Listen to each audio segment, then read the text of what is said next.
Bonjour Jean-Guy Talamoni. Bonjour. Vous êtes le président de l'Assemblée corse indépendantiste. Vous voulez donc l'indépendance de cette île au sud de la France. Vous ne voulez plus être français, Jean-Guy Talamoni? Écoutez, aujourd'hui, nous ne sommes pas dans cette séquence-là. Aujourd'hui, nous avons un accord de mandature avec l'autre courant du nationalisme, qui est un nationalisme autonomiste. Et donc, il n'est pas question, dans les 5 années à venir, d'engager un processus d'indépendance. Donc, l'indépendance, nous la souhaitons. Vous la voulez pour nous la quand, souhaitons. cette indépendance? Alors, écoutez, ce sera en tout cas pour une séquence suivante. De dire exactement quand, c'est difficile, mais parfois, les choses peuvent aller vite. On le voit en Catalogne, avec finalement des Catalans qui ont voté pour un nouveau statut en 2006, c'est-à-dire hier, et qui, dans les années suivantes, ont eu comme débat central l'indépendance. Donc on ne sait pas, pour la Corse, cela pourra se produire à un moment ou à un autre, en fonction aussi peut-être de l'évolution sur le plan social et économique, parce que les Corses voteront certainement dans le cadre d'un scrutin d'autodétermination plus volontiers s'ils sont assurés d'une stabilité sur le plan matériel. Donc ça n'est pas ce que nous faisons actuellement. Donc nous sommes aux responsabilités, nous avons été élus par les Corses, une liste entièrement nationaliste, même s'il y a deux courants différents. Aujourd'hui, nous travaillons surtout sur la question institutionnelle, un nouveau statut. Nous travaillons sur le développement économique de la Corse, nous travaillons sur des dossiers très sensibles comme les transports maritimes ou bien la politique des déchets, sur la culture, bien entendu. Et le statut de résident, par exemple, le plus pouvoir acheter en Corse à moins de résider pendant 5 ans, par exemple, pour éviter la spéculation. La spéculation immobilière, le fait qu'aujourd'hui, l'augmentation vertigineuse des prix, mais hors de portée des Corses, l'achat de biens immobiliers, c'est-à-dire que concrètement, en Corse, les Corses ne parviennent plus à se loger dans leur quartier ou dans leur village. Et comme les prix d'achat contaminent les prix à la location, il y a des Corses qui sont obligés même de quitter la Corse parce que, évidemment, la Corse devient trop chère à ces Vous défendez aussi la langue corse. Vous avez fait votre discours d'investiture en langue corse qui avait fait scandale auprès de certains. Scandale, alors c'est une chose naturelle de s'adresser aux Corses dans leur langue. Et puis c'est même un élément de politique linguistique de notre majorité.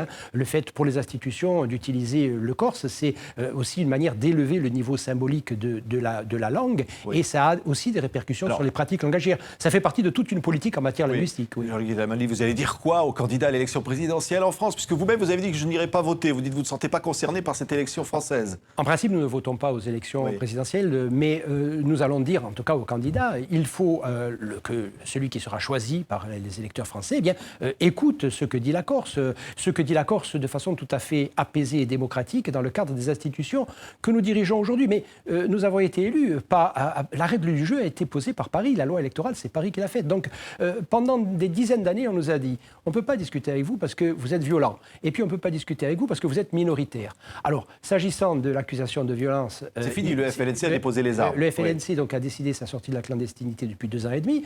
S'agissant du fait que nous étions minoritaires, nous ne le sommes plus puisque nous avons gagné aux élections et encore une fois, avec une règle du jeu imposée par Paris. Donc, aujourd'hui, on change la règle du côté de Paris au fur et à mesure que nous progressons. Nous disons, voilà, il est temps d'écouter ce que veut la Corse, et la Corse représentée par ses institutions.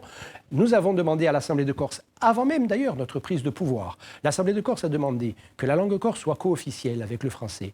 L'Assemblée de Corse a demandé également, majoritairement... L'amnistie pour ce que vous appelez les prisonniers politiques. Officiellement, le gouvernement dit qu'il n'y a pas de prisonniers politiques. Tout à fait. Alors, il n'y a pas de prisonniers politiques, tout le monde sait qu'il y a des prisonniers pour des faits qui sont des faits de nature politique. Et d'ailleurs, l'administration pénitentiaire l'admet très bien, puisqu'elle, à travers la notion de mouvance, elle va donner une situation encore plus défavorable aux prisonniers nationalistes corses. Donc il y a évidemment de fait des prisonniers politiques, et nous le répétons, mais on a aussi, c'est vrai, un Premier ministre qui a dit « je ne sais pas ce qu'est la nation corse ». Mais la nation corse, c'est simplement cette entité politique pour laquelle les Corses ont voté en décembre. Ils ont voté pour une liste entièrement nationaliste. Donc ça veut dire que la nation corse existe, c'est une affirmation politique. Parce que sinon, ça voudrait dire que les Corses ont voté pour quelque chose qui n'existe pas.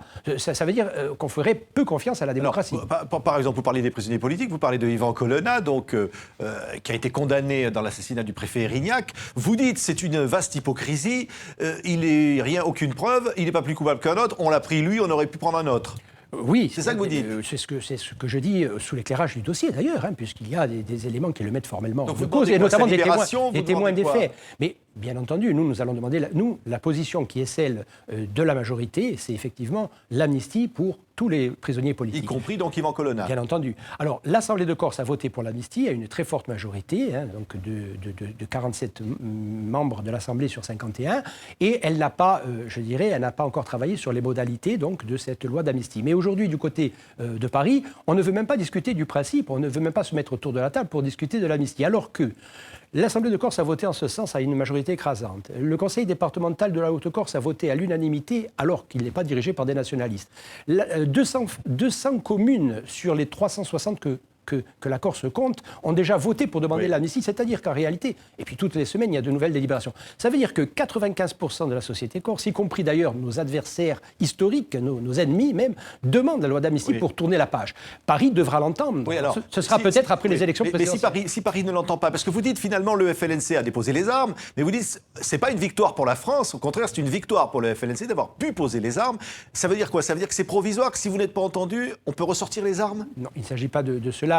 Sincèrement, je pense, en ce qui me concerne, que cette démarche est irréversible. Je pense qu'elle a été mûrie et qu'elle est irréversible. En revanche, je crois que pour la France, il va devenir très inconfortable de continuer à dire non à des revendications qui sont exprimées de façon démocratique et qui font l'objet d'un assentiment majoritaire en Corse, de dire non. Alors, on sait très bien qu'il ne se passera pas grand-chose sur les principales revendications politiques jusqu'aux élections présidentielles, mais nous pensons qu'après les élections présidentielles, il faudra bien, à un moment donné, que nous ayons un interlocuteur qui prenne en compte la démocratie en Corse, c'est l'expression démocratique. On a ce livre, Avanza, la Corse que nous voulons, publié donc chez Flammarion, Jean-Guy Talamoni. Il y a des coups de gueule. Vous dites il y a du racisme anti-corse. Vous dites les Corses ne sont pas racistes aussi, parce que ça on l'entend et on l'a vu dans l'affaire du Burkini, on a vu un certain nombre de commentaires. Vous dites quoi finalement, les Corses? Alors, sur le fait que les Corses ne sont pas racistes, ce sont simplement les chiffres qui le montrent. Il y a moins d'actes racistes en Corse qu'ailleurs. Et je l'avais d'ailleurs dit sur vos confrères de France Info, qu'ils avaient vérifié dans leur émission de fact-checking, le vrai du faux, et qui m'avaient donné raison. Donc, je veux dire que sur ce point-là, il y a eu véritablement une campagne d'intoxication contre les Corses et il nous faut rétablir la vérité.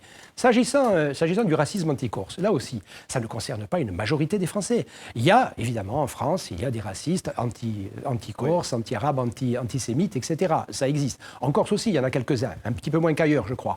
Mais ce que je dis, c'est qu'il y a une partie de l'opinion française avec laquelle nous devons dialoguer, qui est susceptible, à un moment donné, de changer d'opinion sur la Corse, parce qu'elle est largement intoxiquée par des politiques qui disent, par exemple, que nous coûtons cher à la France, alors que... Par exemple, c'est la Cour des comptes qui avait de la fraude fiscale massive en Corse. Alors une intervention qui est tout à fait scandaleuse, parce qu'en plus, elle intervient pendant les négociations entre notre collectivité et l'État sur les questions, notamment financières, liées au prochain statut.